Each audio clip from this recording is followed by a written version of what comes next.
We're coming to the very end of our series on James, and we've actually been doing it in our small group over in Faversham, and I think maybe some of the Canterbury lot as well, looking in a small group. And there's been a number of kind of passages, little kind of sound bites within the book of James that I've kind of really resonated with me and enjoyed. And I thought, because this is our last one, this is a bit of an overview of the book of James, just thought I'd share some of the ones that I thought have been fantastic to kind of plant in my heart and trying to remember these ones. Chapter 2 verse 13 says, mercy triumphs over judgment. Chapter 3 verse 13, whoever is wise and understanding among you, let them show it by their good life, by deeds done in the humility that comes from wisdom. Chapter 3:18, peacemakers who sow in peace reap a harvest of righteousness. This is a good one. He gives more grace. If we can just remember that one, that's a great one to remember. Chapter 4, humble yourself before the Lord and he will lift you up. Chapter 5, brothers and sisters, and as an example of patience in the face of suffering, take the prophets who spoke in the name of the Lord. And it's actually what I want to do in this sermon is to actually take the prophets and the figures mentioned in James and explore what we can learn from them. James mentions Job, he mentions Rahab and Abraham, he mentions Elijah, all pointing at some of the things we might be able to learn from them. See, Oz began the series telling us that, the book of James is about how we might mature in our faith, not to catch us out, but to catch us in, to grow and develop through faith. It's actually quite an uncomfortable and difficult book, James, and actually Martin Luther found it his least favourite book. He actually described James as the epistle of straw. This is his words, for it is nothing of the nature of the gospel and the good news about it. I'd like to contend with that through this sermon. But over the past few weeks, we've kind of looked at the themes of faith that works, faith through difficult times, living out the word, and being doers of the words. But why? Why explore faith? If I can take some wise words from a small hobbit friend, Bilbo, he said to Frodo, it's a dangerous business, Frodo, going out of the door. You step into the road and you don't keep your feet, there's no knowing where you might be swept off to. You see, we live in a very turbulent world of uncertainty. It's dangerous out there. And we've got kind of two options. Either we can build our hobbit hole, nestle down, collect our things around us to keep us safe and avoid the dangers and the troubles out there. Or we can find a faith that's true, something to cling on to when life has its challenges. See, life is hard and challenging and we get knocks and bumps, and sometimes actually our question might be, how do I keep my faith? Let alone mature and grow in my faith. Life is a whirlwind and it can destabilize us and knock us out of our core. So how do we find that? Where is that? Do you know who is arguably the most influential person to have ever lived on the planet? Might think Jesus, yeah. I wouldn't bet against that one. But actually, someone who has shaped and informed billions of human lives over the centuries, he's the only person to have ever lived and have 3 world religions documented and see him as a pivotal father figure. Judaism, Christianity, and Islam all look to Abraham in some capacity as a bit of a father figure for their faith. What is it about Abraham that has influenced and spoken to so many people throughout the ages? See, Abraham's mentioned 76 times in the New Testament, and here's James again referencing him in this passage. So what is it about take the prophets? What can we take from the prophets and learn from them? See, it's the stories in the Bible, it's the narratives, it's the individuals and the lives of people that we can actually help us understand what is God's message. Rather than a book of rules and a book of things to do and don't do, it's actually the stories of lives and the wisdom literature and how we understand and perceive and understand what God wants to tell us. See, it might be hard to reconcile some of the messages in James, and we'll explore that in a second, about actually salvation is by faith alone. We read about that in Romans. But some might say that Luther was quite unhelpful in detracting some of the importance of the message, that actually salvation by faith might not be the only thing that needs to be said. This is why when we learn from the Bible, we take it in its entirety. And actually, sometimes when we look at wisdom literature and we look at what we can learn, it can be really helpful. See, wisdom is knowing. It's not quite the same as knowledge. It's knowing what to say to certain people at certain times and in certain situations, or knowing what to do in certain situations at certain times. And therefore, it can sometimes mean that what we take can feel like contradictions, but seek to hold them true at the same time. See, even in the book of Proverbs, there's this contradiction that plays out in Proverbs 26, and you kind of read it and you think, how on earth can both of these statements be true? Proverbs 26 says, "Do not answer a fool according to his folly, or you yourself will be just like him." And then it says, "Answer a fool according to his folly," in the following sentence, "or he will be wise in his own eyes." It's situational, depending on the situation. And it's same with the message in James that I want to just highlight, that actually, maybe for some of us, we might need to hear that actually you're saved by grace. And you're saved by grace and faith alone. But maybe for some of us, it might be that we need to hear that faith without deeds is dead, as we read. You see, just really quickly, talking about faith, and I don't want to do too much on this bit, but it's just to dispel a bit of a myth that faith is just for the religious folk. It's not true. We all have faith in various things around us. Everything is a basis of growing in understanding of something, testing it out, seeing if it's true or not, and then making some sort of decision based on that testing. So it's that process of understanding, testing something out, and relying on something and trusting it. See, a seat. You look at a seat. I've grown in an understanding that if something looks similar to that, has 4 legs, has a little thing, a platform for something to sit on, then I've grown in my understanding. I've tested it out. I've grown in my faith and my trust in that thing. We have faith in lots of different things, in lots of different situations. Some might be scientific research in exactly the same way. We have an idea, we grow in our understanding, we test it out, we try and see whether that holds true, and we put a trust in something. It's not a proof. You see, proof is really hard to actually arrive at. So I'm a maths teacher by trade, and even within maths, we have a bedrock of some maths axioms that we basically have to fundamentally agree upon, but we have to agree upon them. From that, we build on our proofs, but really, essentially, it's a step of faith that these statements hold true. When I was an undergrad studying probability, we started our course with a quote that said, "Uncertainty is the only certainty there is." And there's only certainty, and if there's only certainty, and now no doubt, there'd be no mystery, and there'd be no need for faith. The certainty that that chair will hold me is pretty high up, but maybe there's a chair where the bolt's loose. Who knows? I might fall on the floor. I think our faith is a living thing precisely because it works hand in hand with doubt. We cannot and should not project that faith is easy. You see, if there's only certainty in our world and no doubt, there'd be no mystery and no need for the faith.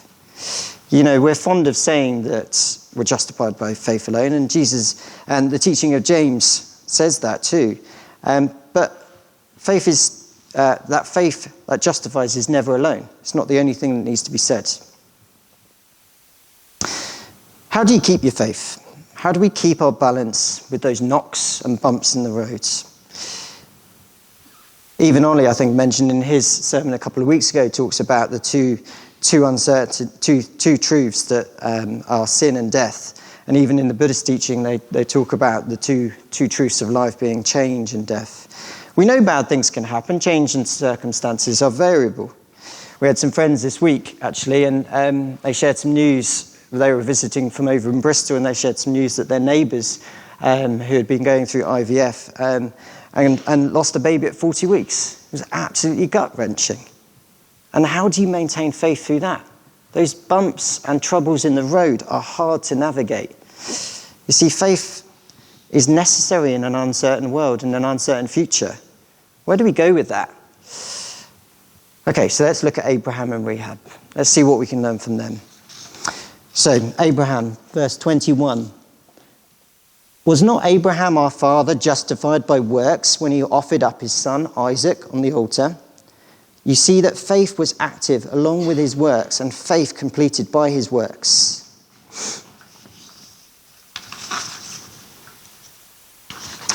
What do we learn? See, Abraham, and I'm going to just refer to Abraham, I know he had a name change, but God said to Abraham at the very beginning, wind back the story, he said, go from your country, your people, and your father's household to a land I will show you. This is in Genesis 12. See, Abraham then had to leave what was a comfort hobbit hole, really, and was asked and called by God to leave it. He had to then move around in tents with his family, moving around, wandering, kind of thinking, well, where am I going? And God's response was kind of, well, I'll tell you, don't worry, I'll tell you. And he had to just trust. See, God kept speaking to Abraham through his early years when they were forming their promises. And he said, do not be afraid, Abraham. I am your shield and your great reward. I want you to go. And Abraham asked where. Well, God then just said, I'll tell you later. But he still went. Imagine packing up for a holiday. Maybe some of you are doing that. We're doing it tomorrow, packing up for a holiday, and not knowing where you're going. I mean, would anybody cope with not knowing where you're going? If you've just packed up all of your things, all of your belongings, and being told to go, and you go, where? Just go. Get in the car. Whoa, whoa, that makes me feel really uncomfortable. But Abraham is doing that. You see, God promised him some land as well, and Abraham asked, well, when? When are you going to give me this promised land? And he said, well, I'll tell you later. I'll tell you later. Huh? Okay. I'll give you a son. Huh? How? I'm in my 90s. We read about how he fell on his face and essentially laughed at the situation. God said, I'm going to do it. I'm going to do it. He said, when? I'll tell you later. And when he then had a son, a promised son, you see, a son in that culture was everything. It was your legacy. It was your security in your old age. He says, I want you to sacrifice your only son in a burnt offering. What? Why? Why? I'll tell you later. Okay. You see, Abraham knew that his firstborn son belonged to God. That was the tradition within the Israelites. He also knew that payments required for sin through sacrifice. But these were all symbols and sacrifices which made to God. They must have thought, how and why are these going to make a difference? But he obeyed. Why? You see, earlier in Abraham's life, God spoke to him and made some promises. Some promises. And he said, how can I know that your promises are true? How can I trust that your promises are going to be kept? How can I know that this contract that we're making is binding? You see, the Israelites would act out the punishment if a contract was broken. That's what the sacrifices were doing. They were a demonstration for what would happen if the contract was broken. See, what would happen is the sacrifice would be cut into two and separated, and you would walk through the middle of the sacrifice. You were acting out the consequences of a contract being broken. It meant you meant business of a promise. You see, God and Abraham made that contract. There was a promise that was set by God to Abraham. See, every time that Abraham goes out and he obeys and masters that circumstance, the difficulties and the challenges of not knowing where to go, he was by no means perfect, Abraham. He failed many of the tests. But he mastered where his faith was, and the circumstances didn't master him. See, he heard the call. Abraham was comfortable, but he went out. He went out of his hobbit hole, not knowing where he was going. He did live a life of greatness, despite not knowing where or what he was going to do. He was a wanderer. How can we live and master a life where we too might feel like wanderers? See, it's not what happens to you in your life, but it's what you bring to it. Abraham realized it didn't matter where he was going or based on his circumstances. They never turn out how we want. If it's based on circumstances, they won't treat you well. It's the going and responding to God that mattered. See, if you're thinking, will Christianity work for me? Will God work for me? Will it help me? Will it help me get to my goals? Will it get me to where I want to be? Will it answer my prayers to my circumstances? If you start asking, will it work? It will never work. Instead, you've got to ask, is it true? is the promises that God made true. Doesn't matter if it's not practical or gets you where you want in your circumstances, is the promises true? See, Abraham didn't say, was it good for me to go? No, probably wasn't. Was it good for me to sacrifice my son? No, of course not. I won't go unless you're going to tell me where I'm going, Abraham might have said. And I'm not going to do this because this is too much to ask of me. That might have been his response. If that's the case, then we're not worshipping God, we're worshipping our circumstances. And the problem with seeking for those kind of solutions to our circumstances is actually not to make the solutions the centre of our lives. So, just a quick step aside for a second. In kind of my professional work and kind of sociology, there's a thing called self-determination theory, which looks at essentially how do we help motivate people and move people towards goals. And it's really interesting that it's actually not the setting of the goals and the outcomes that makes us achieve our goals. You probably recognise this with New Year's resolutions and kind of things that you want to achieve. It's actually the process-driven goals that are effective. Don't focus on the fruit, focus on the thing that grows the fruit. Those processes that get you there are the thing that we should spend our energies and time. So I used to do lots of running, and I used to have some running mantras. I used to kind of basically repeat to myself as I was running and training. And it was to try and reinforce this idea of the process. You see, many of the accomplishments that we might see or read about are often not driven by an outcome. We're led to believe that winning the Olympics or, getting that promotion or getting the car that you really want, that goal that you might set yourself, was achieved by simply having the aspiration. And it's not quite true. It's not a case of just putting your mind to it. You see, knowing I might have needed to run a race in a certain time to win that race didn't actually help me run it faster. It had no bearing on it. One of my mantras was, it's a bit odd, so please forgive me. It was pleasure in the pain. I'd do pleasure in the pain, pleasure in the pain. As I'd be running and I'd be hurting and I'd be out of breath and I'd be seeing a big hill that I'm having to run up. It was pleasure in the pain. Why? Well, actually, it was a process-driven goal. It was actually saying to myself, yes, this moment is hard, but this is where I'm growing. This is how I'm going to get faster. This is good for me. How does this relate to faith? Well, sometimes faith is a bit like a car windshield. This is a little analogy. I thought long and hard about this one. You see, when you're driving, you don't look at the windshield, do you? When you're driving, you don't necessarily even notice it's there. You don't actually look to faith in the same way. You don't look to faith in itself. Or same with the windshield. If you start looking at the windshield, you might crash. You've got to look through it. In the same way, we've got to look through faith. Faith is the thing that we look through to something. Because faith can be a whole host of things, like the chair. But it's what we're looking at, and through that windshield is the important part. And what are we looking at? Well, we're thoroughly encouraged to look at Jesus, aren't we? It's actually, Jesus tells us to look at him. Remain in me, and I will also remain in you. Building on Daniel's cherry tree analogy. Where's Daniel? Yeah. Last week. Producing cherries. It was cherries, wasn't it? Yeah, producing cherries, healthy, nice, lovely cherries, is no effort at all for a nice, healthy cherry tree. Not at all. It's only a lemon tree that finds it difficult to grow cherries. So it's the thing that we're focusing on makes the difference. Rahab. See, Rahab is the figure in the Bible, in Joshua, known for her faith in the role in the Israelite conquest of Jericho.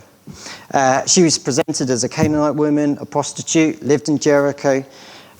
Despite her profession, she is recognized for her act of faith, protecting 2 Israelite spies sent to scout the city. See, she's demonstrating a faith in a foreign God, pledged allegiance to him, asking for protection for herself and her family. Rahab was instructed to hang a scarlet cord. This is just a shoelace. It's not quite the same, but she was instructed to hang just a symbol in her window. And this was enough to save her.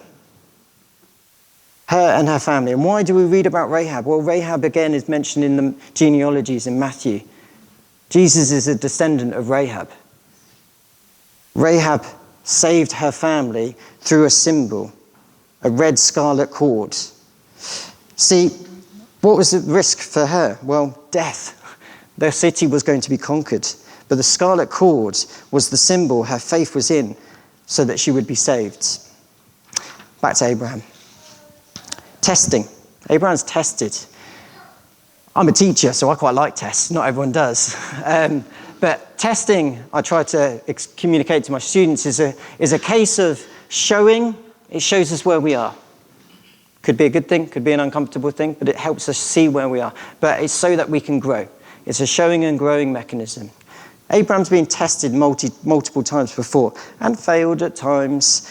But here, we read, even in our passage and in Hebrews 11, I'm just going to quickly read some of that.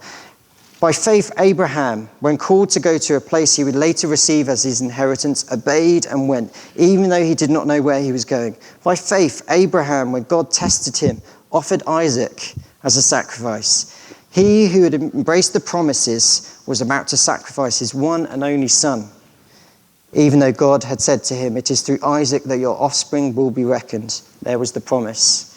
Abraham reasoned that God could even raise the dead, and so in a manner of speaking, he did receive Isaac back from the dead. See, Abraham knew that God was both just and merciful.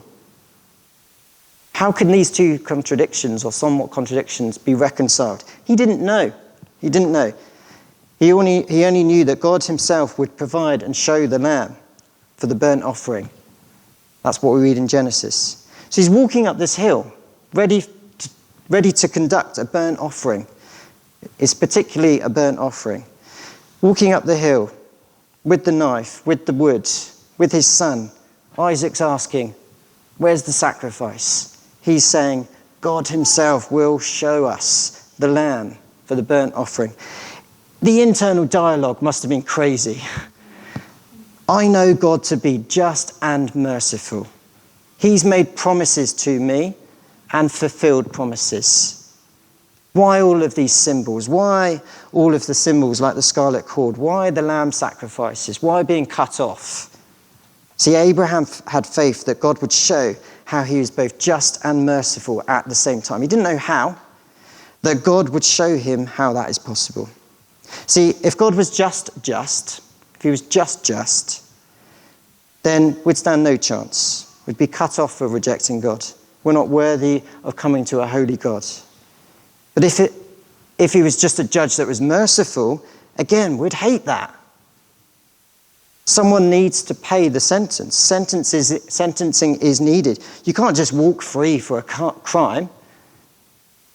You see, this is the little spoiler. I'm not going to dwell too much, but spoiler, God provides the lamb at the very top. God provides the lamb for the sacrifice. Foreshadow to Jesus. And John the Baptist finally realizes everything starts to click into place. Behold, the Lamb of God that takes away the sins of the world. It's Jesus. The foretaste of Jesus in the future is the person who is going to be and reconciles all of the symbols, all of the sacrifices, all of the scarlet cord is fulfilled in behold, Jesus. See, Mount Moriah, where Abraham was tested by God, is believed to be the same location as Mount Calvary, where Jesus the Lamb was also sacrificed. He was the answer to, I'll tell you later. Where am I going? I'll tell you later. The answer is there, at the top of Mount Calvary. See, the fulfillment of the symbolism and the sacrifices, Jesus was the one that was cut off. He was acting out the punishment. He was acting out the punishment for the contract. Sin needed to be punished. Justice needed to be served. But God is also merciful. See, why his only son? Why did God ask Abraham for his only son? Hold on. Bible knowledge, he didn't only have one son. So why? Why his only son? What's our only? It's our only. It's our most precious. Our thing that we hold tightly to. You see, maybe our only might be, if only I could just win the lottery, everything would be so much better.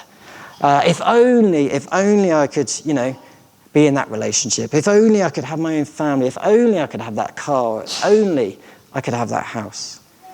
Could you give that to God? That only? See, Ollie led us in what's your greatest gift? And can we put that down and put our hand on our heart and thank God for the new heart that we've got? Can we put our onlys to God?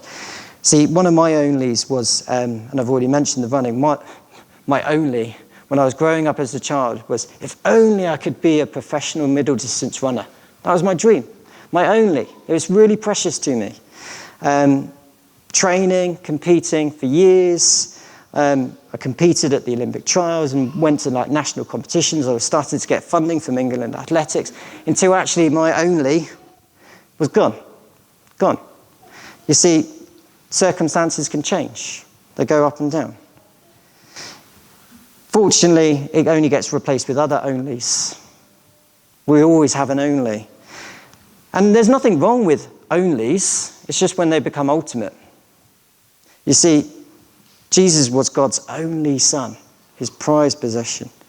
He was the lamb that sacrificed his judgment, not to overlook the justice, but it needed satisfying.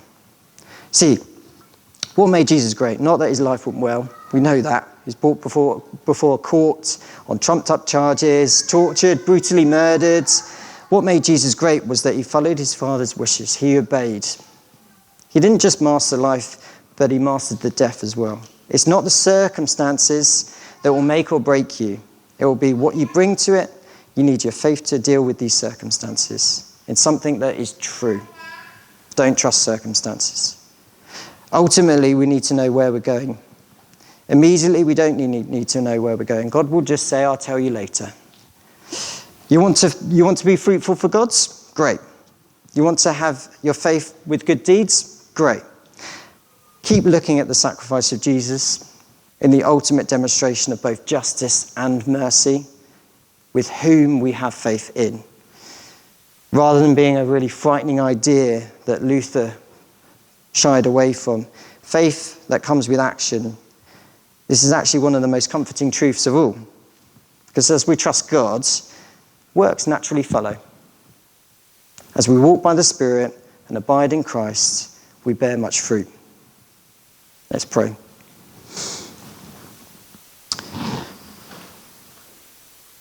Father, thank you for the challenge of James.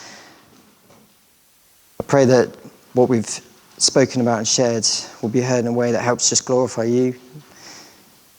Pray that you would help us in times of a whirlwind of life where keeping faith might be all too much. Help us to turn to you and fix our eyes and remind ourselves of the contract that was fulfilled. Thank you that you maintained your consistency of who you are by both being just and merciful. Amen.